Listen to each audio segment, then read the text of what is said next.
Hello, hello, everyone. Welcome to Mental Wellness for You. I am your host, Dr. Nicole Arcady, and I am excited today to talk with you about this topic of what year are we in now? 2023. So I'm just wondering how many of you have made some New Year's resolutions or some goals for 2023 or said, you know what, I'm just going to be better. 2023 is for me. This is my year. How many of you have said that or something around that? Well, if you have, we are going to be talking about that today. What does 2023 mean? What is that? Working on me in 2023. Well, we're going to have this special guest that's going to talk more to us about what that term means when we say working on me in 2023. And so I hope you guys have all had a wonderful, fabulous weekend. And we're going to go ahead and get started as I bring in my very special guest as she comes on. Welcome, Pastor Shy. Hello. Thank you so much for having me on. I'm super excited. Like, this is my first podcast experience, but I'm super excited. And I'm so excited about you being interested in the idea of working on me 2023, because that is what we are doing this year. So thanks for having me on. No problem. Well, before we get started, let me go ahead and just introduce our guest. This is Pastor Shira Harris, who is better known as Pastor Shy, as you can see on there. And she is the pastor at Stand Christian Fellowship, located in Fontana, California. She is also a licensed clinical social worker. That means she's able to practice therapy in the state of California. She is also an educator. She is a field coordinator educator at California State University of San Bernardino. Woo! Go Coyotes. Yes. She is also the mother and she's also a wife. She does a lot of different things, as our moms know. So she is the perfect person to come on here and just have this discussion with our moms about what does that mean when you say working on me in 2023. Can you tell the listeners, what does that mean? So as a pastor, and one of the things that my husband and I do, so he's a senior pastor of the church. And I'll just throw this in. I am also known as no kind of first lady. And we can get into another thing at another time about that. But I think that the reason I say that and the reason I introduce that is because when we first started our church, we're a very small church. We first started our church.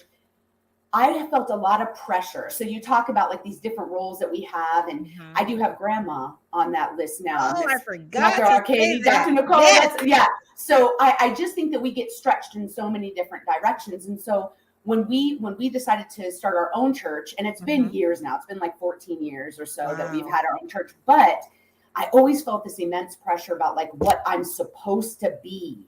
Right? Like what I'm supposed to be as the first lady, as the pastor's wife. Because not all folks, for you folks that don't know, a lot of times in the more African-American culture, the wife of the pastor is known as the first lady. And that just came with so much weight for me, right? So pressure. A lot of pressure. Oh my word, right? Like so much pressure about what I'm supposed to look like, what I'm supposed to be. And I'm looking at your catchphrase on the back of your wall that just says, be your own kind of beautiful, right? And I feel like that's kind of what working on me in 2023 is. So for like the last 3 years or so, I've really been settling in and getting comfortable with like, I can only be me. Like I can only be me. And so in doing that, and I feel like also in being in so many roles, I was so prayerful about, God, how do I embrace more just being me and being okay with that, and understanding that some folks are going to like me and I'm not going to be other folks' cup of tea. And it doesn't mean that I'm bad or that they're bad, right? But that I'm just not their cup of tea. And so I was praying about that for myself. But I also, one of the things that he kind of gave my husband and I a theme of the year was working on me 2023. Ooh. And the theme of the year kind of coming in for our church was really about, I don't need you to be fixated. And he always starts it with me. So it was like, hey, Shira, this is how he talks to me. Hey, Shira, I don't need you to worry about what your son is doing or what your daughter-in-law is doing, what your grandbaby's doing, what your husband's doing, or even what people in your church are doing. Yeah. Because it's kind of like the airplane. right? Like they Mhm. tell you, you need to put your own mask on first. Yes. You need to, otherwise you're no Take good to care of anyone you. else anyway. Yes. Yes. I mean, I love that when you're saying, and I love how you say how God talks to you, because I laugh at people. I say, I don't know how God talks to you, but my God has a sense of humor and he's very direct with me. Right. And so I love how you said he gave you that theme of Mhm. working on me 2023, and how you asked him, like, what does that mean to be me? How do I embrace me? And I totally understand, because I am a first lady. My husband is a Mhm. pastor as Yep. well. Yep. And that pressure, and when you said no kind of first lady, is the same thing I said. I'm like, I'm not first lady material, Right. because That's I'm right. not wearing the big hats. I'm not doing all the things with the imagery, right, Right. that you Right. typically will have. And so I had to get comfortable also in that role. So I totally understand what you're saying, but I love that theme. And that's why we put it for the title, Working on Me 2023. And that's what God gave you as far as that theme. And then, but something you said is you asked him, how do I embrace being me? So what does that look like? I'll tell you what, I've got a mouth. Let me just start by saying, I heard my husband's aunt was actually Mhm. talking about marriage. She's a very strong woman, and she was saying she realized after having messed up a marriage, right? After Mm. having ended up getting divorced, and now being in a marriage that is a lot more healthy, Okay. that at looking at herself, she said, I was not a wife, I was a knife. And Ooh. I've always carried that with me, right? Like after she said it, I was like, oh geez. But I Mm. have a mouth. And so one of the things that, and I've actually in my prayer journal, I was kind of looking through and thinking, what am I going to share with the folks when I'm talking with Dr. Nicole? But one of the things that God kind of brought to me in my prayer time was, you are smart because I made you smart. Like you're intelligent, you have Mhm. intellect. Mm. I'm charismatic, so Mhm. people are drawn to me and they like Mhm. me. I have humor. I use sense of humor. Mhm. I try to be very down to earth and transparent. Like I am really stepping into, this is just me. Like I'm Mm. kind of corny and I'm funny and I'm unpolished, and I actually like that I'm not polished. And Like unapologetic about it, which is yeah, and amazing. I'm not quite there yet. I'm not quite Okay. unapologetic. No, no, Okay. no. I am in my heart. I remember being a little girl. Okay. I I'm remember not being talking a to me. I'm sorry. no, no, I'm no, no. transference, right? I wish I was more outwardly unapologetic about it. Like Mhm. I still kind of worry. And what I mean by that is I still kind of worry what people think. I can get Okay. me down. I can, but Okay. I remember being a little girl, and I Mhm. remember looking in the mirror, and I was chubby, and I wasn't like, I was tomboyish, Mhm. but I loved me. I remember this. I remember looking in the mirror and thinking, "You're pretty." Like you're Mm. pretty and you're smart and you're like, why wouldn't anyone love you? And I remember it was the I first time love I it. started to recognize that everybody didn't just love me and think I was the prettiest little thing ever. Mhm. They were like, oh, she's chubby. Oh, like the critiques. Like I would just hear Okay. them All those around. labels and things. Right. Mhm. And I remember thinking, but I think like I'm the bomb.com. Like I didn't have those words back then, but like I remember thinking that. Mhm. And then as I got older, I always remembered that I thought that, and I always did think it within my Mhm. own self. Even when I was thinking about, should I even live anymore? Because I did go through a period of time like that where I was Mhm. depressed and I was thinking, I'm never going to get a boyfriend. No one's ever going to want to Mhm. date me. I'm overweight. And this was before people were a lot more accepting of people just having whatever, looking whatever Yeah. way, being different shapes and sizes. That was not what I grew up in. Yeah. Right. And so I took a lot of heat for that. But the whole time that I was self-destructing, I also two things can be true at the same time. I also was like, but I think I'm great. It's just Mm. they don't. It's Yes. just they don't. And so when I say in the last like maybe 3 years or so, it's been around this first lady thing. I think maybe in the last 10 years, I've really just said, doggone it, I am sick of apologizing. Like I don't want to apologize Yeah. anymore if I'm not someone's cup of tea. And I had to look inside and say, but Shira, you have to be okay with the fact that Yeah. not everyone is going to want to be your BFF, right? Like Yeah. not everyone is going to think you're funny, or not everyone's going to want to be around you, Yeah. but you have to love you first. Yes. I mean, Right? that's so Yeah, important. I think Loving that yourself that's what it comes first. down to. Yes. It And it's starts every with you. aspect. But Yeah. me understanding, getting back, I'm sorry, I kind of got off track. It's okay. Me getting back to saying, I have to learn that I don't always need to speak on everything. So Oh, there's a lot of slow to speak. no, and I wrote it down. I was like, you need to be slow to speak, because here's the thing. My husband can be on the phone talking to his brother. I'm side busting the whole time. Like, I'm noticing this. Like, well, you know what it is? I'm like in their conversation and I didn't get invited. You know what I mean? My sister will be telling me about something and I start telling her what she needs to do.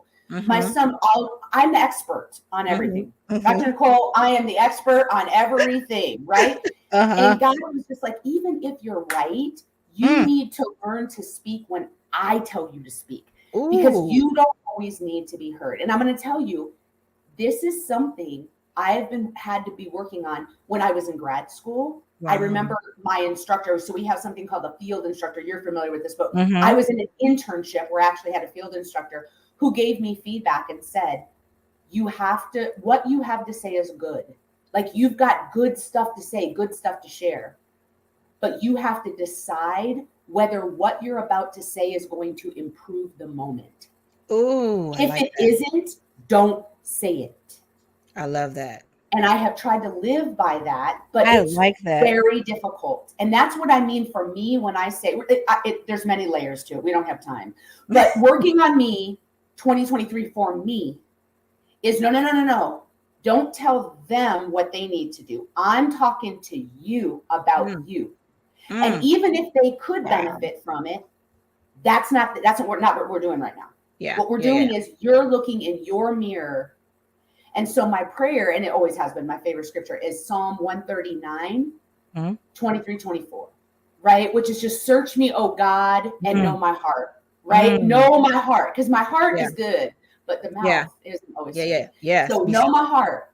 You know what, Shira? I'm chuckling, and that's probably why we clicked right away. So for those of you who don't know, Shira is a colleague of mine.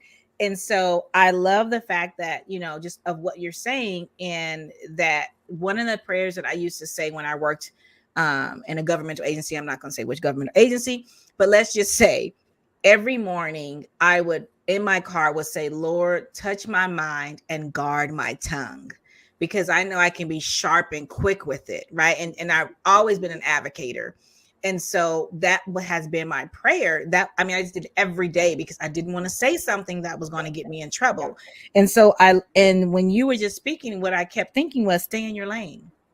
Don't look over here. You're running a race. If you're anyone who has ran track, I was a track, I ran the 100 yards, 100 meters, we call it then, right? And I was strictly a sprinter. But when you're running your race, if you look over at your opponent, it's going to slow you down. That quick second you're looking is going to slow you down. They tell you, stay in your lane, focus on your lane, know what you already have, know who you are and what your gifts are and what your abilities are, and you just do your best.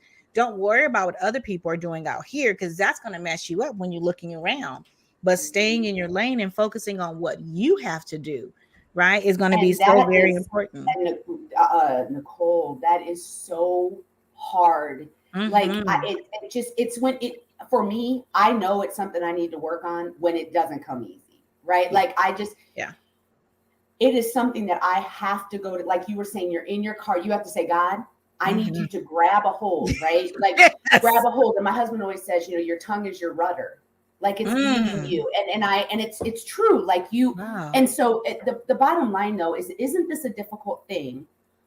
Going back to what you started with, was I have so many roles. You have so many roles. So many of your listeners have so many hats that they're wearing. Yeah. I'm a mom, I'm a wife, I'm an educator, I'm a pastor. I'm responsible for people. Yeah. Like, I am responsible to be a parent. I have to stand before, this is my belief, I have to stand before God and answer to the leadership that I performed in, or I didn't perform in. I have to stand and say, like, not blood on your hands, but blood on your hands. I know. I'm responsible, right? Ooh. Like, I am responsible. I remember my son is also a pastor, and I remember that my son ran from that. And he's very young, but ran. I don't want to be in ministry. That's y'all's thing. No.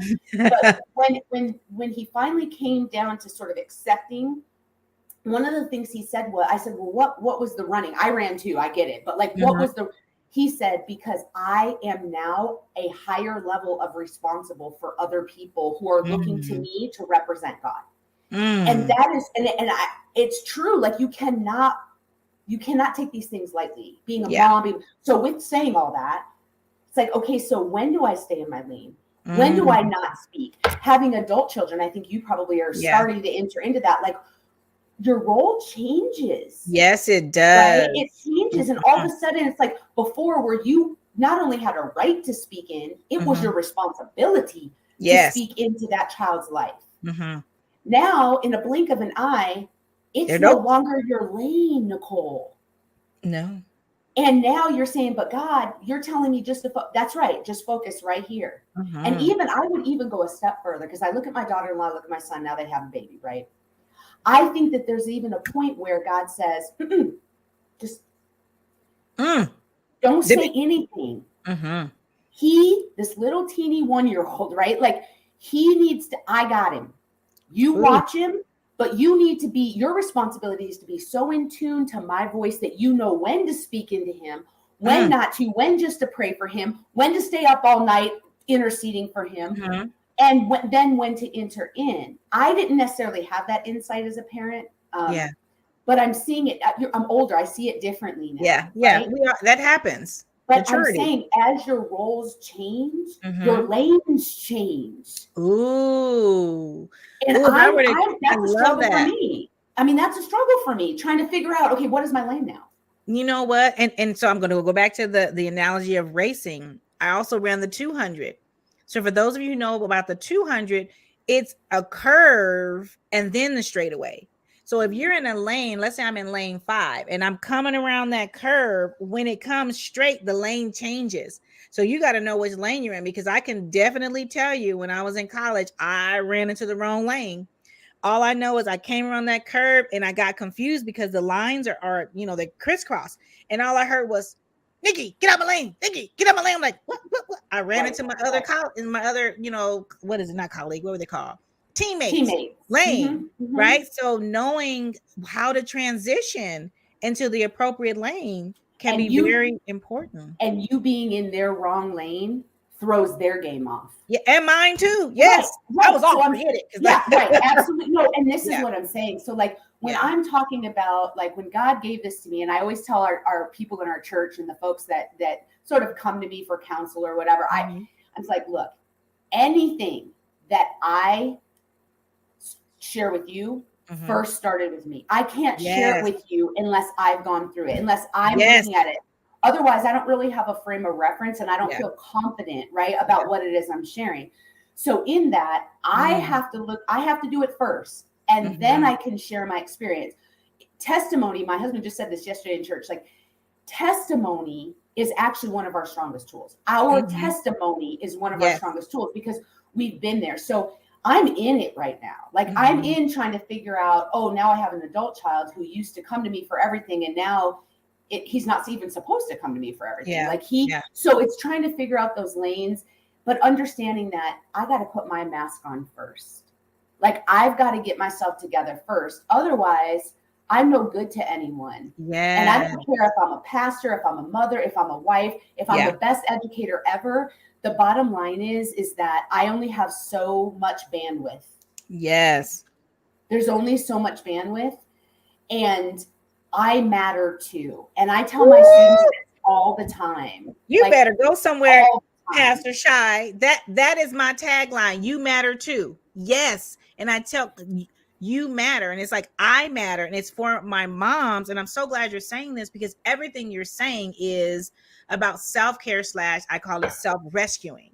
You got to rescue yourself first. If you fall off and you white water rafting, you fall off into that water, you got to get yourself into that boat first before you can try to help someone else out. And so isn't it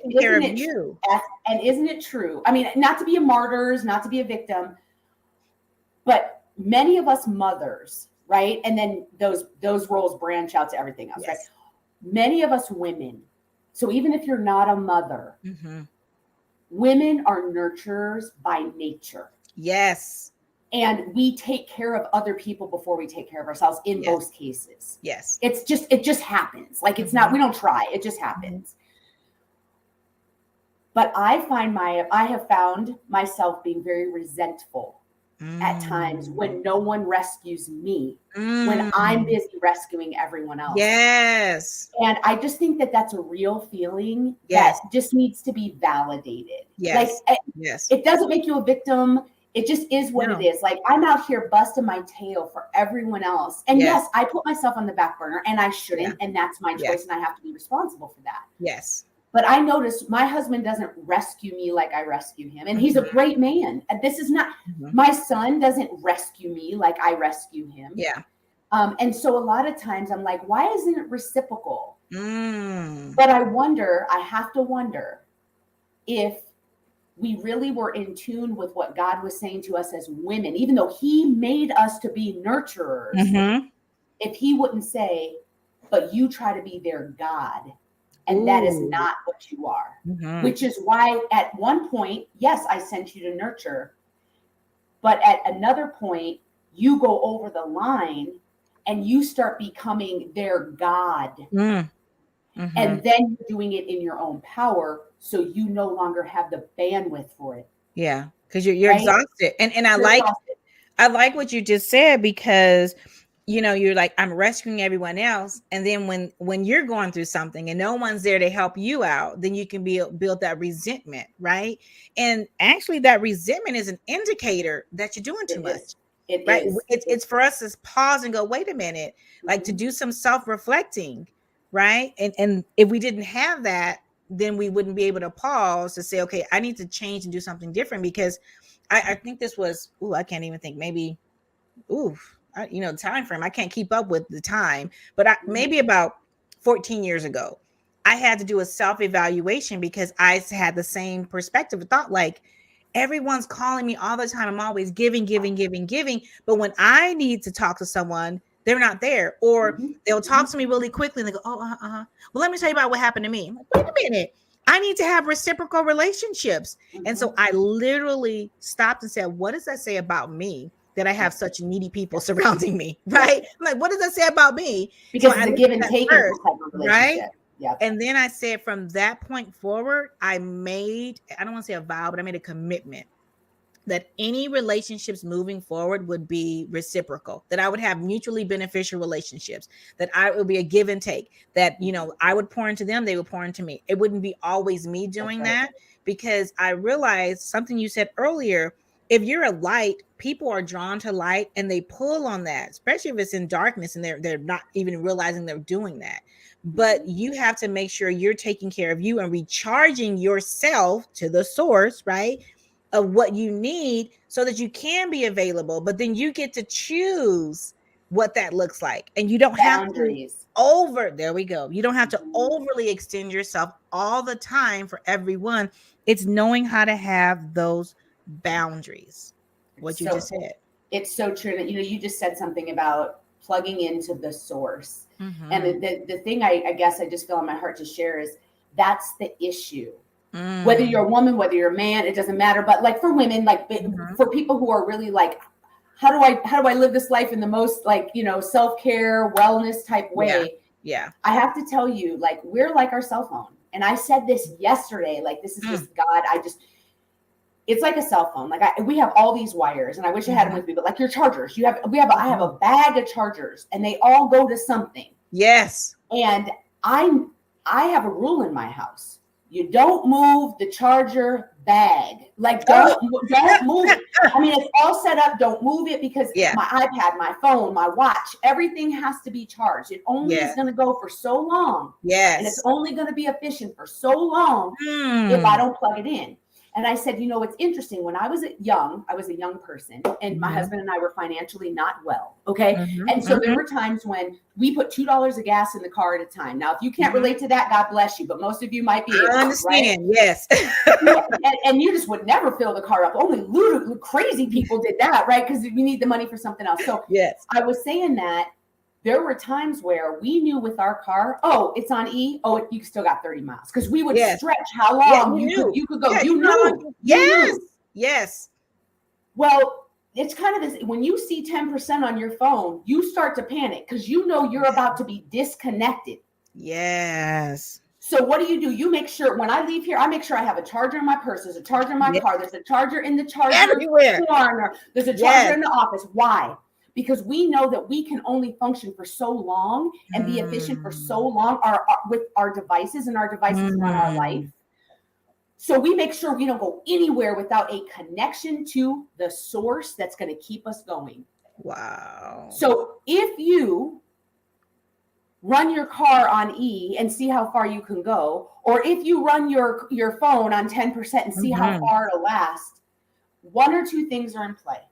Either you don't have a resource, or you're just plumb nuts. One of the two. It's one of the two. Like it's one of the two. One of the two. You get to choose. Here's the thing.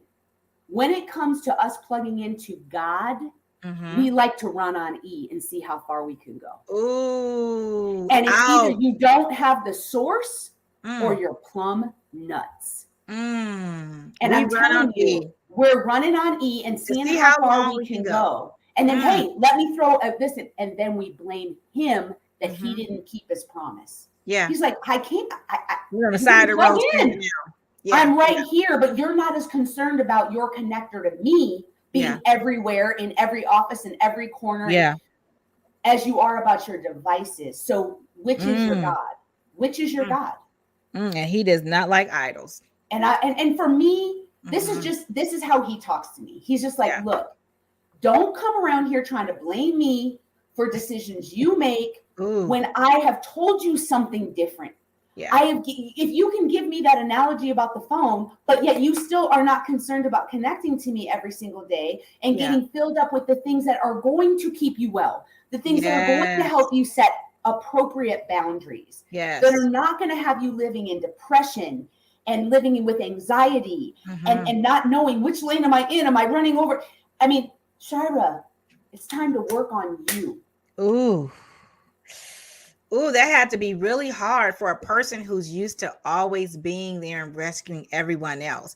Just over here doing that and right, coordinating all these different tasks and focusing on everyone else and putting yourself on the back burner. To have God say, no, I need you to stop and focus on you. Don't worry about everybody else. I have them.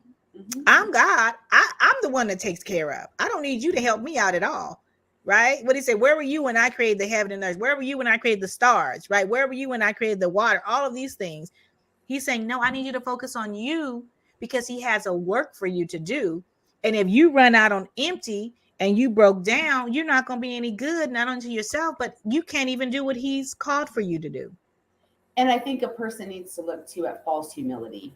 Like, how much do we get out of kind of being there for everyone and everybody? Oh, Shira, she's helped me and this and that. And then I know, and I'm so tired and I know you're so great. It's like, we need to get a real sense of self so we don't need that kind of false, that false validation, whatever. I don't know. Exactly. Exactly. And when these are the kind of things that when I'm really right now trying to look in the mirror and say, just Psalms 139, 23, 24. Show me my anxious thoughts. Show me the things that are wicked in me. Show me where I'm manipulating even myself. Like, show me. So that I can be the best version of me that you created me to be. And the best version of us is not worn out, beat down, doubting themselves, thinking less of themselves. Like, it's that little girl that looked in the mirror and said, I'm totally cute. I'm totally funny. I'm the bomb.com. Like, and really believing that and not having it be afraid that someone's going, oh, you're conceited. Like something, what's up with you? It's like, you know what? You're going to think what you want to think. But that is the 49-year-old Shira saying that. Like, I don't know if even my 40-year-old self could have said that, if I'm being honest with you. Like, I don't know that. And that's why I just always try to tell people in my life, whether it be my students, my family, people in my church, I always say, you know what? We are never going to be perfect this side of heaven. And you've got to let go of perfect. Like, I have to let go of perfect. Yes. It's an unattainable goal. Perfection is unrealistic. expectation that you're placing on yourself, and it's going to just cause you to be distressed, depressed, anxious, all of these other negative emotions. And so I love what you just said, is making sure that we stop and do a self-evaluation is so very important. I can recall a time where I was like, man, Lord, because he always had me holding up the mirror to myself and looking at myself and the things that I needed to work on. I'm like, is there anything good that you like about me at one point? I'm like, geez, Denise. I'm like, I'm doing all this work you got me doing on myself, you know? And so, but you have to be okay with doing that self-evaluation because it's not a negative thing. So, I mean, this has been amazing. And if I were to sum this all up, because a big part of when we're talking about mental wellness is having that, you have to have, it's either physical wellness, spiritual wellness, and was it spirit, mind, body, and spirit, right? I'm like, what is it? Physical wellness, spiritual, three-dimensional. Wellness, yes. So all three of those have to function well in order for you to be okay. And so we really talked about spiritual wellness and how when you are tapped into what you're supposed to be tapped in and plugged into the source, which is God, and getting the direction, getting the food and all the things that you need is going to help you mentally, right? You're going to be available. It's going to help you personally, where you'll be able to do those things that you enjoy to do and that you get pleasure from doing, right? That you get fulfillment from doing. But really, I mean, there was a lot on here. I will just try to summarize, right, some of the key points that you said, which is, working on you for 2023 was doing self-evaluation, seeing those areas that you needed to enhance in, or, some things that you are doing well and still maintaining. But a big part was that is being mindful of the words that you're saying, right? I often would tell clients is I want you to think about is before you say something, this is when I would have when I do couples counseling is, if what you're going to say to your partner, your spouse, is it going to be helpful or hurtful? Yep. And if it's going to be hurtful, don't say it until you can get a way to reframe and rethink and, a different way of how you want to say it. So is it going to be edifying to a person or destroying? That's right. So looking in those types of things is what I heard you say is, and making sure that you are utilizing self-rescuing techniques, that you got to work on you first. You got to address your own needs before you can be any help to anyone else and be available to anyone else to do anything that needs to be done. I'm trying to think, staying in your lane, right? And stop focusing on what everyone else is doing, right? Stay in your lane and do what you're supposed to do that is going to work on you and make you the best you that you can be, because you're only one you. You're not getting another life. That's it. Sorry, not coming back, right? So it's what do you need to do to work on you to make sure that you are the best that you can be? Like it says behind me on my wall, be your own kind of beautiful. And that's you right. get to define what that looks like and be okay with embracing who you are, no matter what, right? Like one of my other phrases is, I love myself, flaws and all. We all have flaws. It's what flaws do you want to change? So then go ahead and work on those. But there are some flaws that you're okay with, and just embracing that because it's a part of you. We're not meant to be perfect, right? It's the imperfections that make us so uniquely us and makes us, just like you said, the quirkiness, right? Of our individuality and who we are. So I just want to thank you so much for coming on and just are there anything that you would like to leave our listeners with, or where can they locate you if they wanted to reach out? So definitely we have an app, so you could go to in your app store or whatever your app store is and Stand Christian Fellowship. So you can go and look at our app. We have a website that you could always get us on.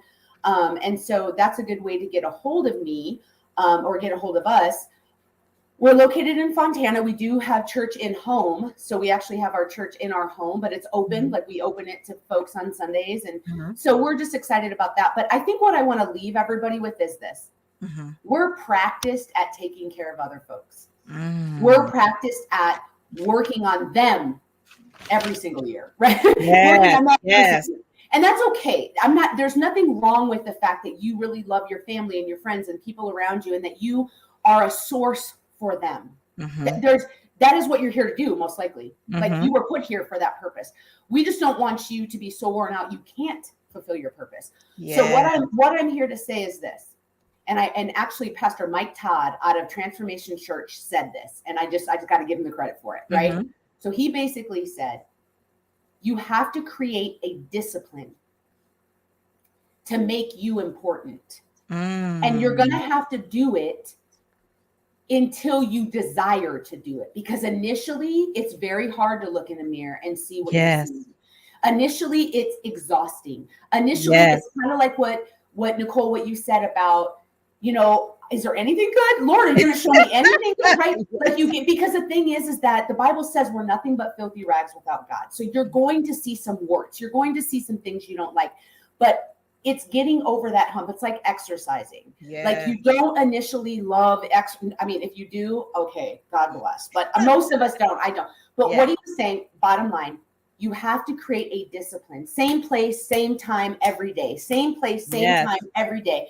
And eventually, when you start to see that discipline is creating outcomes that are advantageous to you, it now becomes a desire. So we have to create discipline so that we then create a desire, and that desire will be to appropriately put ourselves first, appropriately with balance, right? Because with all things, it's about balance. But I have to say, it starts with a discipline. You have to make a decision that this is what I'm going to do, commit myself to. I'm going to commit myself to me. I'm going to work on me in 2023. And from there, you're not always going to feel it. Don't go off your feelings. Your feelings are going to throw you off. Oh my goodness. You need to create a discipline. I'm going to do this time, same place, same time, same place, same. I don't care if it's 10 minutes that you give yourself. It's 10 more minutes that you're giving yourself right now. And you sit in the same place at the same time. You make an appointment and you keep it, because you are just as important to keep an appointment with than anyone else is. Don't let anything get in the way. Create a discipline, and it will become a desire when you start to see the outcomes that are advantageous. And once it becomes a desire, you're no longer going to have to fight so hard to keep yourself a priority. Thank you again. I mean, this has been amazing. And just the things you were saying, you were touching point. I coach women on that, of developing a healthy self-care regimen, is what you were just saying. When you do that, that is creating that discipline, saying that I am betting on me, that I'm going to make, as you said, I'm going to make an appointment with myself. Right. Because I'm going to put that on my calendar, right? My time for me, even if it's just 10 minutes, right? Having that time, when you're taking out that time, right? Give yourself a time out, right? When you take time out for yourself.